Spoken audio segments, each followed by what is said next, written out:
akan memuji Allah, amin. Sorakan haleluya. Sekali lagi, haleluya. Berikan tepuk tangan bagi Allah kita.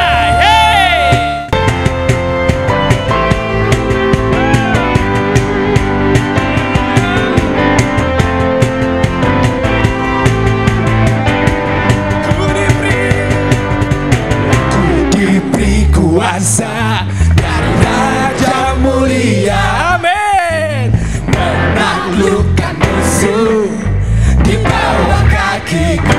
Ku pakai kuasa dari Raja mulia, amin. Bila Allah ada bersamaku, siapa jadi lawanku? Sungguh besar Kau Tuhanku, Engkau perisai hidupku. Ku berdiri dengan iman dalam Yesus Tuhan. Kau yang memberi kemenangan. Ku bersorak merayakan, terpujilah Engkau Raja segala. Berikan kemuliaan bagi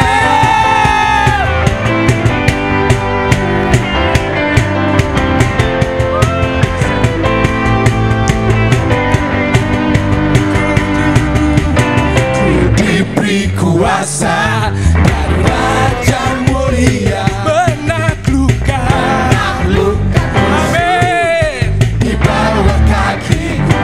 Ku pakai kuasa dari Raja mulia. Amin. Katakan bila Allah ada bersamaku. Sekali lagi, bila Allah ada bersamaku, jangan jadi lawanku. Sungguh besar Kau Tuhanku, Engkau perisai hidupku. Ku berdiri dengan amin dalam Yesus Tuhan. Kau yang memberi kemenangan. Ku bersorak merayakan, terpujilah Engkau Raja segala raja. Sungguh besar Kau Tuhanku, Engkau perisai hidupku. Ku berdiri dengan iman dalam Yesus Tuhan. Kau yang memberi kemenangan. Ku bersorak merayakan, terpujilah Engkau Raja segala. Berikan kemuliaan bagi Dia. Sorakan haleluya. Mari nyanyikan sekali lagi, saudara. Ku diberi kuasa dari Raja mulia, amin, menaklukkan musuh di bawah kakiku. Ku pakai kuasa dari Raja mulia. Allah ada bersamaku, jangan amin. Sekali lagi, bila Allah ada bersamaku, bila Allah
di tengah-tengah kita. Oke, baik. Silakan duduk semuanya. Mari kita buka kitab Roma pasal yang ke-14 ayat 17.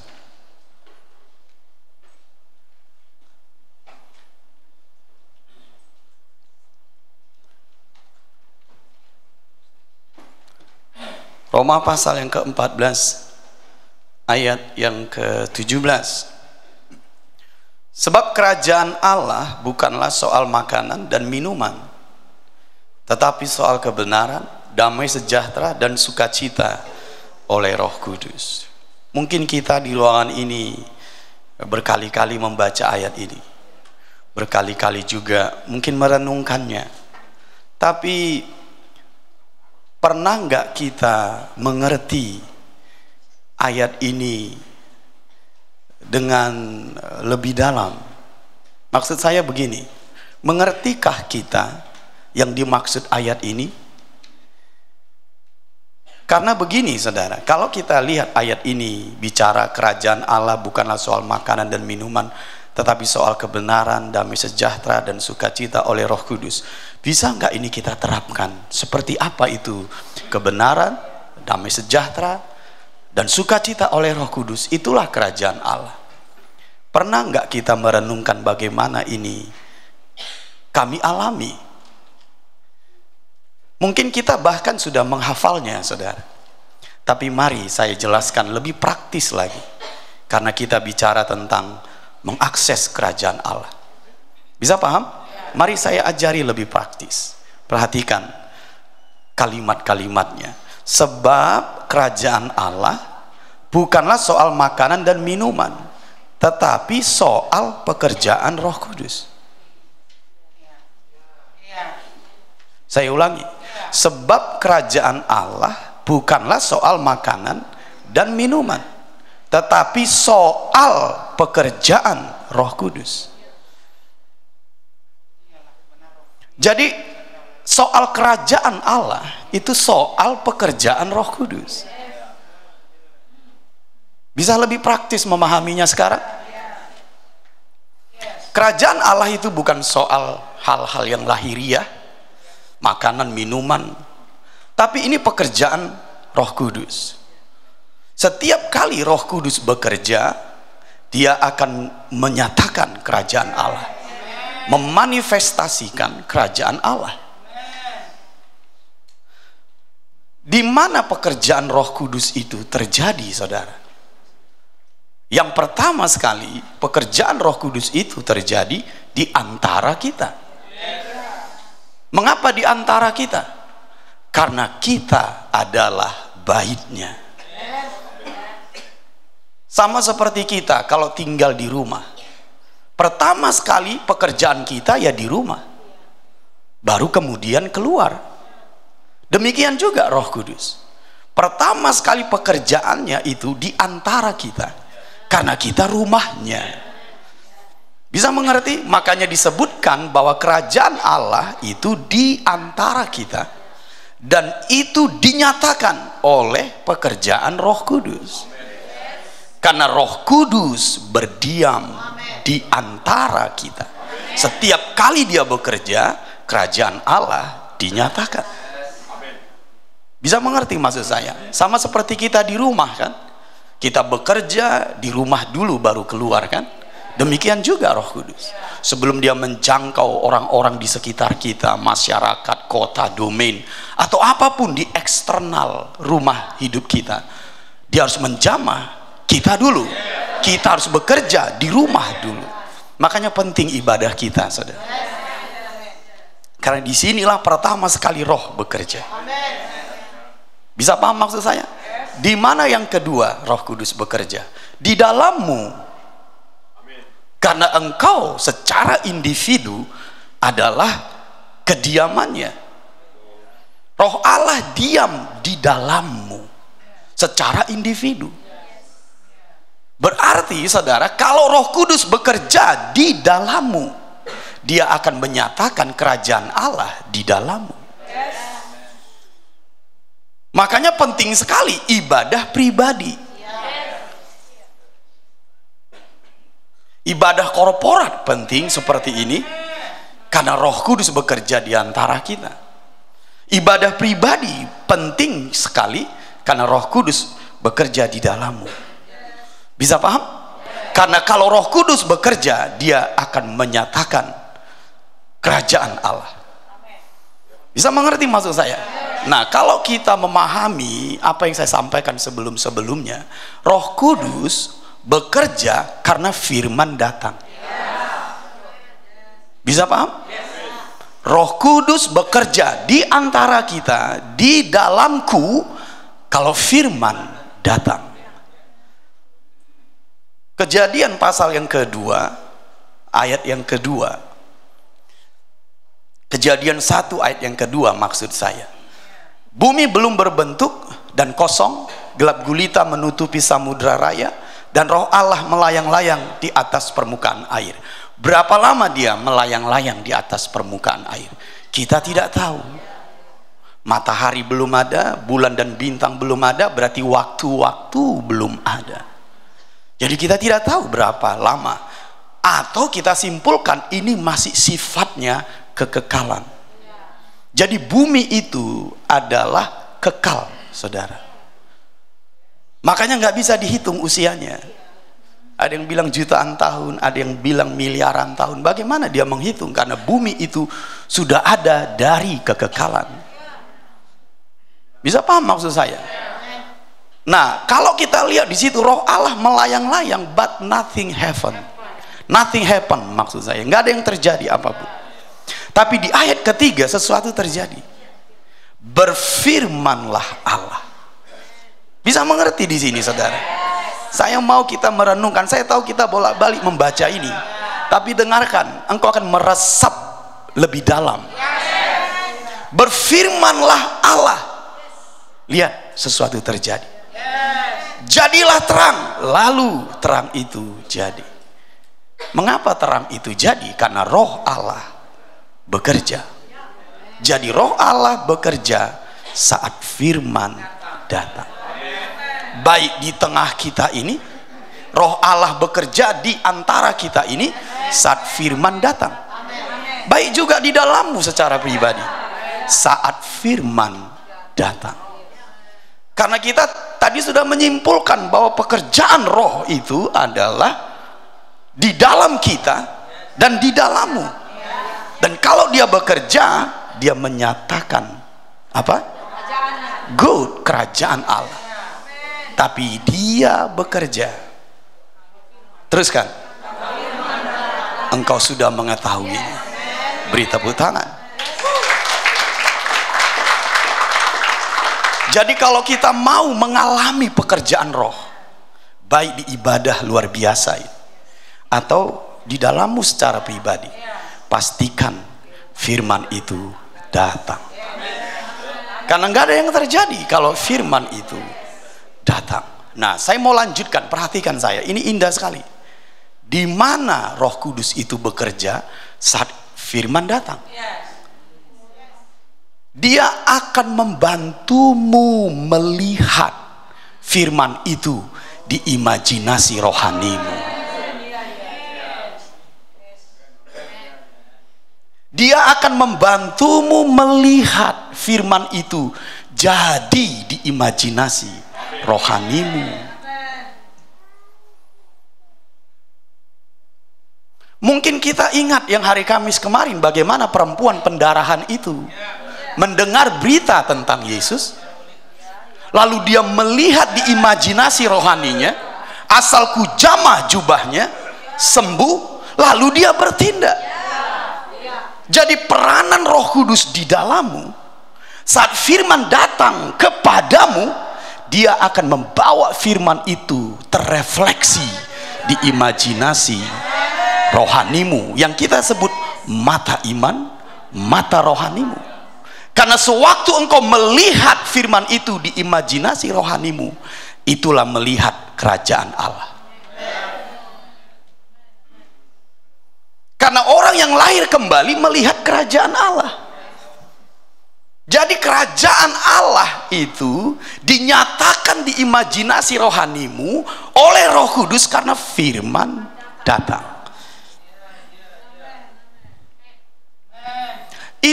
kita sebut beberapa minggu terakhir, mengakses kerajaan Allah.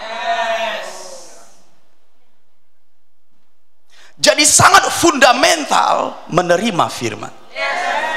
Sangat fundamental menerima firman. Mari saya kasih hal yang sangat praktis. Sambil ditampilkan dulu Roma 14:17. Sambil ditampilkan Roma 14:17. Ketika ditampilkan seperti ini, mari dengarin saya. Saya menyebut tadi cerita tentang perempuan pendarahan. Lihat, dalam kenyataan hidupnya, dia menderita, dia sakit, dia kekurangan, ekonominya ambruk, karena semua dipakai untuk berobat, tapi tidak sembuh-sembuh.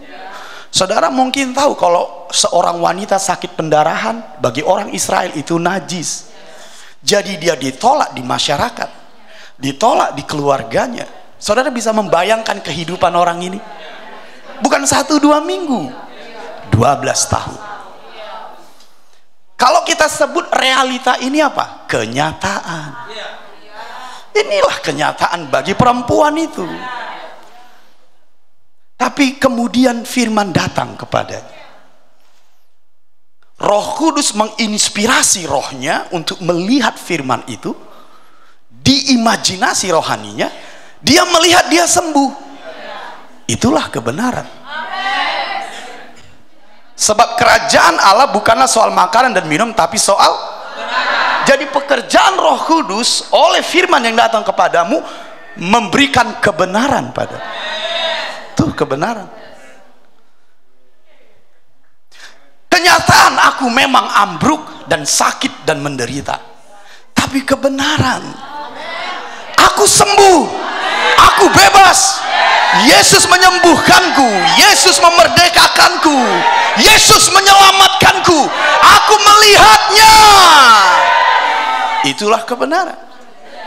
Kalau itu kebenaran, dia akan mendatangkan damai sejahtera. Aku tidak takut lagi, aku tidak khawatir lagi, karena aku melihat aku sembuh. Kalau aku lihat aku sembuh, aku damai, berikutnya aku bersuka cita. Itulah yang tadi, tolong ditampilkan.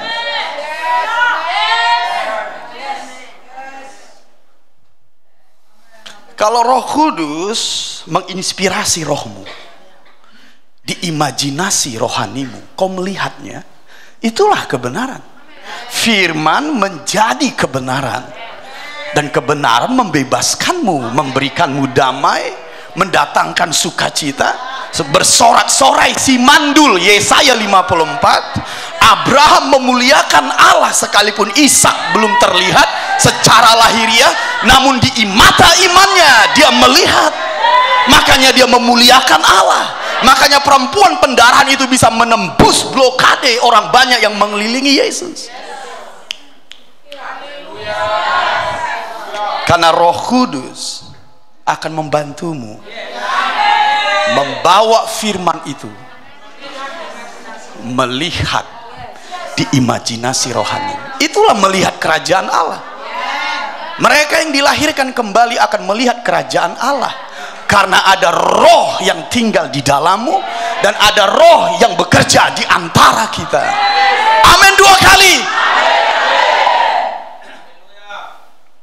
Saya mau naikkan lagi levelnya, semua kita yang ada di ruangan ini, karena saya rindu kau mengalami ini. Karena kalau kita mengalami ini tiap-tiap hari, bisa nggak kau bayangkan hidupmu, keluargamu, pekerjaanmu, engkau akan mengalami realita kerajaan Allah. Dan kalau kerajaan Allah dinyatakan, kerajaan di dunia ini akan tunduk, akan menyembah Yesus. Ketika kerajaan Allah dimanifestasikan, kerajaan dunia ini pasti tunduk, dan mereka akan menyembah Yesus. Dan pelajari praktisnya firman ini setiap hari. Pelajari ya. Saya mau naikkan levelnya.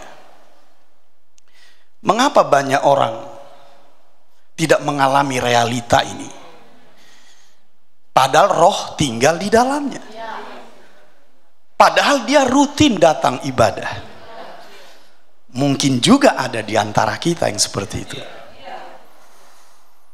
Mau tahu rahasianya? Waktu saya berdoa, Tuhan kasih firman yang pernah kita bagikan di sini tentang menangkap firman. Menangkap firman. Ini yang harus kita lakukan. Mari kita lihat dulu firman itu. Menangkap firman. Yohanes 8:43. Ini yang harus kita lakukan supaya Roh Kudus membantu kita, saudara. Menangkap firman. Mari kita lihat Yohanes 8:43. Apakah sebabnya kamu tidak mengerti bahasaku? Apakah sebabnya engkau tidak melihat firman itu? Yesus berkata, sebab kamu tidak dapat menangkap firmanku. Firman datang, tapi kita nggak mampu menangkapnya. Firman kita dengar, tapi kita tidak mampu menangkapnya, makanya tidak mengerti. Berarti ini peranan kita, bukan Roh Kudus. Karena kalau ini peranan Roh Kudus, pasti Yesus tidak menyampaikannya. Saya mau ambil sebuah cerita, perhatikan saya. Bagaimana menangkap firman.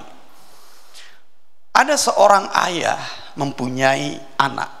Suatu kali ayahnya berkata kepada anaknya seperti ini. Ayo kita pergi menangkap atau memancing ikan di tengah danau. Anaknya gembira. Lalu ayahnya mengajak, lalu mereka naik sampan ke satu tempat. Lalu anaknya ini melihat ayahnya menangkap ikan begitu mudah. Anaknya ini terinspirasi melihat ayahnya karena ikannya banyak. Lalu anaknya ini berkata, ayah kita menangkap banyak ikan. Iya, karena kita menangkap di tempat yang tepat. Anakku, tidak semua tempat di danau ini engkau bisa menangkap ikan. Saya punya pengalaman. Ini adalah tempat yang tepat. Lalu suatu hari, setelah sekian lama berlalu, anaknya ini berkata kepada ayahnya, ayah, saya mau pergi menangkap ikan di tempat yang kemarin. Oh iya ya, good, kata ayahnya. Silakan anakku pergi. Lalu dengan gembira anaknya ini naiki sampan lagi sampai ke danau di tempat yang mereka lakukan kemarin. Karena ayahnya menaruh di tempat itu sebuah tanda. Saudara pernah nggak ke danau, para nelayan taruh tanda di tempat-tempat tertentu supaya ikan yang mereka tangkap sebelumnya tidak bergeser tempatnya? Sudah, iya akan sajalah.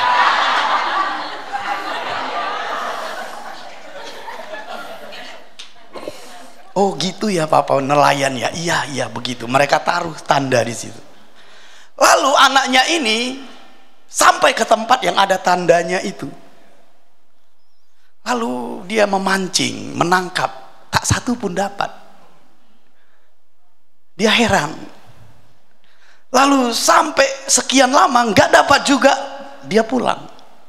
Bagaimana anakku, dapatkah ikan yang banyak? Anaknya bilang, ayah, nggak satu pun di tempat yang kemarin ada ikannya. Lalu ayahnya bilang begini, mungkin kamu memancing atau menangkapnya di tempat yang salah. Enggak ayah, tandanya masih di situ kok. Tapi ikannya nggak nampak, nggak dapat. Ah masa sih, kata ayahnya. Udahlah ayah, kalau nggak percaya ayo kita pergi ke tempat itu. Lalu ayahnya berkata, ayo coba kita lihat apakah memang benar nggak ada ikannya. Mereka pergi naik sampan ke tempat yang sama. Lalu anaknya berkata kepada ayahnya, ayah, bukan di situ tandanya, di sana. Kita salah tempat. Enggak anakku, di sini, bukan di sana. Tapi kan tandanya di situ. Nah, disitulah kesalahanmu anakku. Tanda yang kita buat kemarin itu bisa berubah tempatnya oleh ombak, oleh pekerjaan orang lain.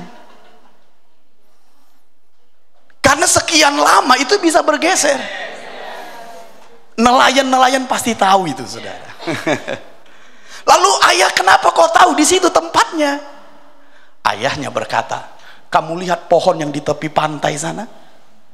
Iya ayah, aku lihat. Nah, sekian derajat dari tempat itu ke pohon itu, disitulah tempatnya. Karena pohon itu tidak pernah bergeser. Oh iya, itulah posisi yang tepat. Kalau posisimu tidak tepat, kau nggak bisa menangkap firman. Sekalipun di danau itu banyak ikan. Kadang kita, ya kalau kita cerita tentang hal-hal yang kita alami dulu, kadang kalau kita nyanyikan lagu Worthy is your name Jesus, kita dilawat Tuhan, tapi itu 1 bulan yang lalu. Kita pikir lagu itu akan membuat kita dilawat Tuhan. Hari ini nggak dilawat Tuhan, karena lagu itu mungkin sudah bergeser. Engkau harus punya kemampuan dalam posisi yang tepat senantiasa. Engkau harus dalam posisi yang tepat senantiasa. Makanya kita sangat berhati-hati tentang lawatan Tuhan di masa lampau. Kita bisa mengulang-ulangi padahal Tuhan sudah tidak di situ. Maka muncullah denominasi. Ingat Petrus, Yohanes dan Yakobus di Gunung Transfigurasi. Ketika mereka mengalami hadirat Tuhan yang besar, mereka pengen buat kemah. Lalu Bapa datang. Dengarkan anakku. Maksudnya apa itu? Jangan bangun kemah anakku terus berbicara dan engkau harus mengikutinya. Dia belum berhenti. Kesimpulan, kita harus selalu ada di tempat yang tepat, harus selalu ada di posisi yang tepat untuk menangkap firman. Saudara tahu lagi contoh sebuah radio menangkap sinyal siaran? Itu enggak asal-asalan kita bisa menangkap siaran, saudara. Harus tepat frekuensinya baru siaran itu dapat kita terima. Sekalipun di udara ini banyak siaran-siaran, tapi enggak semua siaran bisa kau tangkap. Itu namanya apa? Frekuensi. Jadi kesimpulan saya, itulah perananmu. Itulah yang harus kau usahakan. Makanya nggak heran kan kalau ada orang datang ke ibadah tidak lapar dan haus. Mana bisa menangkap firman? Itu bukan posisi yang tepat. Ada orang datang ke ibadah kepahitan. Itu kan sudah posisi nggak tepat. Ada orang datang ke ibadah dengan marah sama saudaranya. Kau berpikir kau bisa menangkap firman? Jangan bodoh. Itu perananmu. Jadi posisi-posisi yang tepat, frekuensi-frekuensi rohani yang tepat harus kau usahakan. Gak semua peranan Roh Kudus. Engkau harus memiliki peranan juga. Hatimu, konsentrasimu, sikapmu. Ini posisi-posisi yang harus kita perhatikan. Sebagai bapak di rumah ini, dengarkan saya, engkau yang harus mengusahakannya. Saya ulangi sekali lagi, umat Tuhan yang dikasihi Tuhan, engkau harus mengusahakannya. Bapak kita baik, amin 2 kali. Bapak kita murah hati, amin 2 kali. Roh Kudus ada di antara kita, amin 2 kali. Dia rindu kerajaan Allah dimanifestasikan di dalammu, katakan amin 2 kali. Dia ingin engkau mengalami seperti perempuan pendarahan itu, amin 3 kali. Tapi yang harus kau usahakan adalah menangkap firman.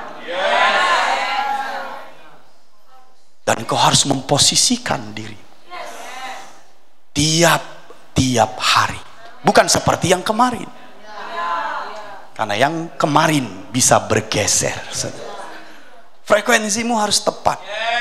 hatimu harus tepat. Konsentrasi dan perhatianmu harus tepat. Sikap hatimu harus tepat, karena ini sangat penting, sebab Roh Kudus hanya bekerja kalau firman datang. Mau saya tambahi lagi?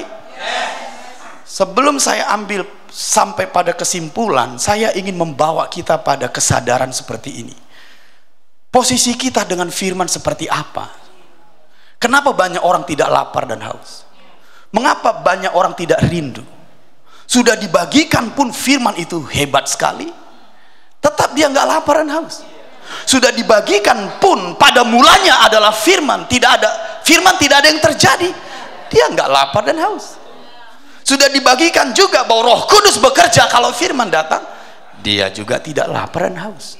Saya ingin membawa kita umat Tuhan pada kesadaran posisi kita dengan firman. Mau? 1 Petrus 1 ayat 23. 1 Petrus 1 ayat 23. Karena kamu telah dilahirkan kembali, bukan dari benih yang fana. Siapa di sini yang sudah dilahirkan kembali? Oh iya, kemarin juga kita sudah angkat tangan. Siapa di sini yang sudah dilahirkan kembali? Kita angkat tangan. Lahir dari Roh. Bisa paham? Di sini disebutkan kita lahir dari benih yang tidak fana. Yuk kita lanjutkan.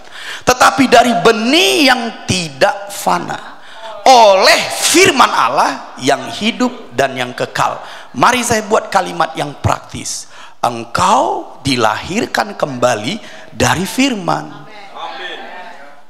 Bukan hanya dari Roh, Yohanes pasal 3, tapi juga dari firman. Saya buat bahasa yang lain, engkau keluar dari firman. Kata keluar dari firman ini, saya mau kasih gambaran seperti ini. Kejadian 1, mari kita lihat. Kata keluar dari firman, saya mau kasih gambaran seperti ini. Kejadian 1 ayat 20. Berfirmanlah Allah, hendaklah dalam air berkeriapan makhluk yang hidup. Apa kita sebut ini? Ikan. Berarti ikan itu keluar dari air. Kita keluar dari firman. Pernahkah ikan bergumul berenang di air? Lalu kenapa kita yang keluar dari firman bergumul mendengarkan firman? Ada yang salah posisimu.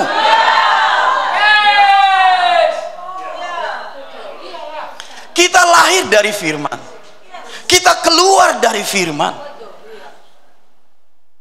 Tapi kita bergumul dengan firman. Bagaimana ikan bergumul di dalam air? Itu habitatnya, saudara. Something wrong. Sesuatu sedang salah itu.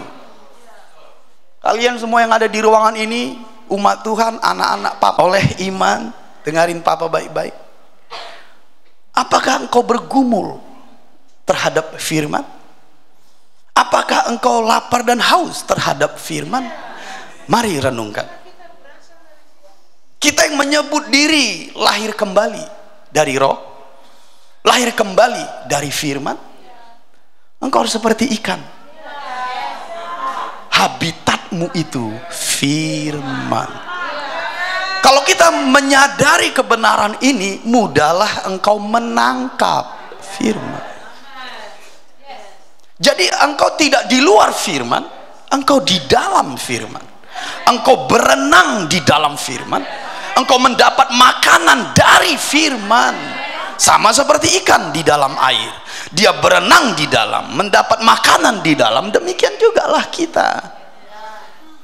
Jadi kalau kita yang berkata aku dilahirkan dari firman, lalu bergumul dengan firman, tidak lapar dengan firman, apa yang salah ini? Mari kita lihat dulu 1 Petrus pasal yang kedua, ayat yang ketiga. Maaf, 1 Petrus 2 ayat yang kedua. Dan jadilah sama seperti bayi yang baru lahir, karena kita lahir dari firman. Kenapa rupanya seperti bayi yang baru lahir? Lanjutkan. yang selalu ingin akan air susu yang murni. Begitulah kalau bayi lahir. Begitulah kita kalau lahir dari firman. Selalu pengen, selalu pengen, selalu pengen. Papa, aku tidak pengen. Something wrong dalam posisimu, anak-anakku.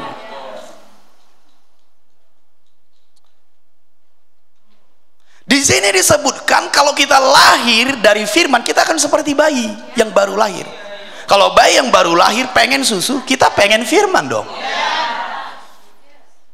Yang selalu ingin akan air susu yang murni dan yang rohani, supaya olehnya kamu bertumbuh dan beroleh keselamatan, supaya olehnya kamu beroleh manifestasi kerajaan Allah. Kalau engkau selalu lapar dan haus akan firman, bisa amin 2 kali dulu. Engkau juga akan mudah seperti Mazmur pasal yang pertama itu. Mudahlah karena kita keluar dari firman. Mazmur pasal yang pertama, yang kedua. Tetapi yang kesukaannya ialah Taurat Tuhan. Iyalah, kita lahir dari firman. Kita suka firman, kita berenang di dalam firman, mendapat makanan di dalam firman, sama seperti bayi yang baru lahir. Dia pengen susu terus. Ayo, amin dulu 2 kali. Jangan biarkan papa merasakan frekuensi yang mulai menurun. Bisa amin 2 kali. Katakan haleluya. Aku keluar dari firman. Sewajarnya aku berenang di dalam firman, mendapat makanan dari firman, mengalami firman setiap hari. Yang kesukaannya ialah Taurat Tuhan, yang merenungkan Taurat itu siang dan malam. Dengarkan saya, mengapa banyak orang tidak seperti itu padahal dia sudah lahir kembali? Saya akan memberikan nasihat padamu. Menurut firman, orang yang seperti ini, mengapa? Dapat kita lihat di Mazmur 1 ayat yang pertama. Dengarin papa. Berbahagialah orang yang tidak berjalan menurut nasihat orang fasik, yang tidak berdiri di jalan orang berdosa, dan yang tidak duduk dalam kumpulan pencemooh. Karena dia berasosiasi dengan orang yang salah. Engkau harus mulai perhatikan siapa teman-temanmu. Engkau harus mulai memperhatikan teman-teman persekutuanmu, karena itu akan menghentikan kesukaanmu akan firman. Kita yang bekerja di luar, kita yang pergi ke kota, ke domain, perhatikan asosiasi teman-teman. Itu kata firman. Daniel, kita tahu dia bekerja di Babel, tapi teman akrabnya Sadrak, Mesak, Abednego. Itu sebabnya dia bisa tetap berdoa 3 kali sehari untuk panggilan Tuhan, untuk tujuan Tuhan baginya di Babel. Kita sering terpedaya, tertipu, terasosiasi dengan orang yang salah. Makanya kita pulang-pulang ke rumah rasa lapar dan haus akan firman jauh. Kita datang ke ibadah harus icebreaker dulu. Anak kau lelah secara rohani karena tidak memahami asosiasi dengan orang yang salah. Papa, tapi teman-temanku orang berdosa semua. Yang kau harus terlatih. Engkau harus terlatih bagaimana di tengah-tengah mereka, bukan mereka yang mengkamiri atau mempengaruhi dirimu, tapi engkau, karena engkau garam dunia. Jadi papa, orang yang ke domain, ke tempat kerja harus kuat ya. Iya. Kalau kau tidak membangun dirimu secara rohani dengan benar, kau bisa keok di luar sana. Karena asosiasi dengan orang-orang fasik. Apalagi kalau kita berteman dekat dan kita tidak filter apa yang dikatakannya, kau akan jauh dari rasa lapar dan haus. Mari kita ke 1 Petrus pasal yang kedua tadi, ayat yang kedua. Mengapa kita tidak seperti bayi yang baru lahir? Karena ayat pertama. Karena kita tidak membuang kejahatan, segala tipu muslihat, dan segala macam kemunafikan, kedengkian dan fitnah. Apa ini maksudnya? Kita tidak meninggalkan hidup kita yang lama, kebiasaan kita yang lama. Kita tidak bertobat dari hidup duniawi. Itu akan membunuh rasa lapar dan hausmu. Dua poin besar ini saya mau kita perhatikan baik-baik. Ini akan menghentikan, mematikan rasa lapar dan haus kita akan susu dan akan firman. Saya berempati dengan kalian sebenarnya dalam doa-doa saya, karena saya tahu di zaman kita ini hidup di luar tidak mudah. Di keluarga kita saja pun kita tidak mudah, apalagi di tempat kerja, apalagi di masyarakat, apalagi sekarang dengan banyaknya viral-viral di media sosial. Itu bisa menghantam kita seperti tsunami, dalam ketakutan, kekhawatiran tentang hidup, tentang masa depan. Semua hal-hal yang dari dunia itu bisa menjejali kita seperti badai yang besar, seperti badai di tengah danau saat Yesus hendak ke Gerasa. Saya berempati dengan kalian kadang-kadang dalam doa saya, karena saya tahu perjuangan kalian di luar sana. Tapi firman harus disampaikan. Tidak cukup hanya empati. Saya ingin memberikanmu kunci-kunci supaya kau menang dalam panggilanmu, dalam pelayananmu, dalam pekerjaanmu. Hidup di luar tidak mudah. Saya bapak rohanimu. Nah, untuk engkau bisa menang, pelajari prinsip ini. Itu akan bisa membuatmu tetap lapar dan haus. Setiap kali kau datang ke ibadah, rohmu bergirang, lapar dan haus terus menerus. Dalam doa-doa pribadimu, ibadah pribadimu, engkau begitu bergirang, begitu lapar dan haus. Saudara percaya kalau Daud hampir tiap hari berperang? Bisa nggak kalian bayangkan Daud melihat peperangan, melihat darah, tapi rasa lapar dan hausnya akan rumah Tuhan begitu dalam. Ini spesial namanya. Bisa nggak kalian ukur ketika kau bekerja di luar dari pagi sampai sore, tapi hatimu terhadap rumah Tuhan begitu tetap membara? Berarti kau istimewa juga. Kita harus seperti Daud, seperti Yesus. Sekalipun kau di luar sana, amin 2 kali. Jangan pulang-pulang udah semaput. Iya ya papa, iya. Berarti aku harus menjaga hatiku dari asosiasi pertemanan. Iya, bijaklah, berhikmatlah. Mereka itu targetmu, bukan teman persekutuanmu. Teman persekutuanmu ya saudara-saudaramu ini. Bisa paham? Itu targetmu, itu misimu. Yang lebih parah, kita lebih senang lagi di luar daripada di rumah.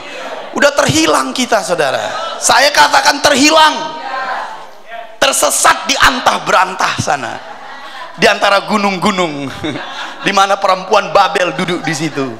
Nggak datang ke gereja, tapi tinggal di gunung-gunung itu. Engkau tersesat, anak-anakku. Pulang-pulang.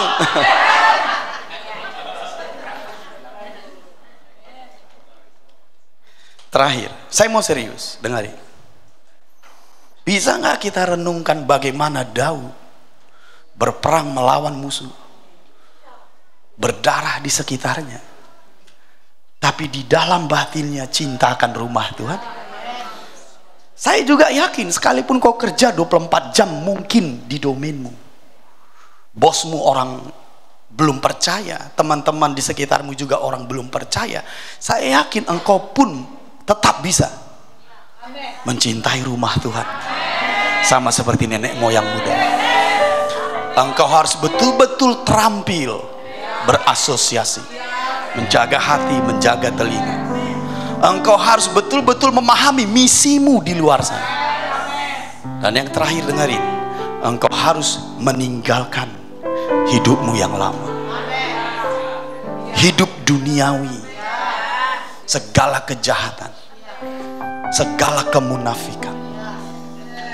Tinggalkan. Bertobat senantiasa. Kalau kita seperti itu, rasa lapar dan haus akan terpelihara, maka engkau akan mudah menangkap firman.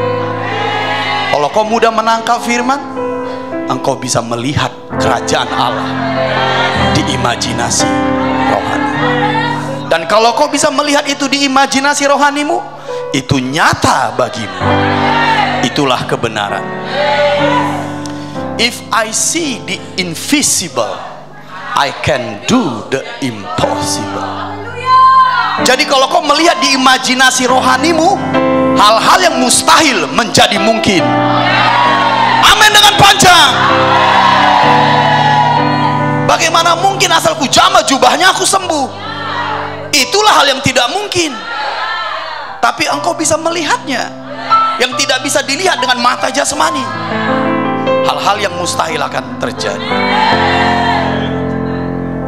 Itulah manifestasi kerajaan Allah. Saya bisa paham?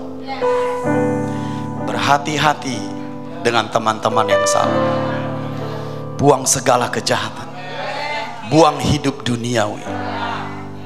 Miliki tetap rasa lapar dan haus akan firman. Ya Tuhanku, Kau mengasihi umatmu ini. Engkau mati bagi kami, berdarah bagi kami, supaya kami bisa diselamatkan, mengalami berkat-berkat yang berkelimpahan. Sebab rancanganmu pada kami bukan rancangan kecelakaan, tetapi rancangan damai sejahtera. Firman-Mu yang Kau sampaikan pada kami adalah supaya kami mengalaminya, karena Engkau Bapa yang baik, penuh kasih sayang. Hari ini kami memahami firman-Mu. Bagaimana kami bisa melihat firman itu di imajinasi roh kami. Kami harus menangkap firman. Dan untuk menangkap firman-Mu, Tuhan, posisi kami harus tepat. Gairah dan rasa lapar akan firman harus terus bergelora, terus membara. Karena kami keluar dari firman, kami hidup di dalam firman, kami berenang di dalam firman, kami makan dari firman, karena kami lahir dari firman. Tuhan, kami sadar sekarang bahwa asosiasi persekutuan dengan teman-teman yang salah, yang tidak kami jagai, yang tidak kami perhatikan, itu membunuh rasa lapar dan haus kami, menghentikan gairah rohani kami pada firman-Mu. Juga kebiasaan kami, hidup lama kami, hidup duniawi kami, hati yang tidak mau bertobat dari hal-hal dunia ini, itu juga bisa membunuh rasa lapar dan gairah rohani kami. Anak-anakku yang kekasih, umat Tuhan miliknya, maukah kita bertobat? Maukah kita memposisikan rohani kita supaya firman itu kita sukai, supaya gairah kita kepada firman itu selalu terjagai? Engkau benar-benar keluar dari firman, di dalam firman, berenang di dalamnya, hidup di dalamnya, mampu menangkap firman, diinspirasi oleh roh, melihat firman, melihat kerajaan Allah. Apakah engkau rindu mengalami itu tiap-tiap hari? Mari bangkit berdiri, mari berkomitmen, mari berdoa, mari berdoa dalam roh. Apapun yang kau lakukan di sana, di tempat engkau berdiri, lakukanlah anak-anakku. Ini hari yang baru, level yang baru, di mana engkau selalu dapat melihat firman di imajinasi rohanimu. Mari semua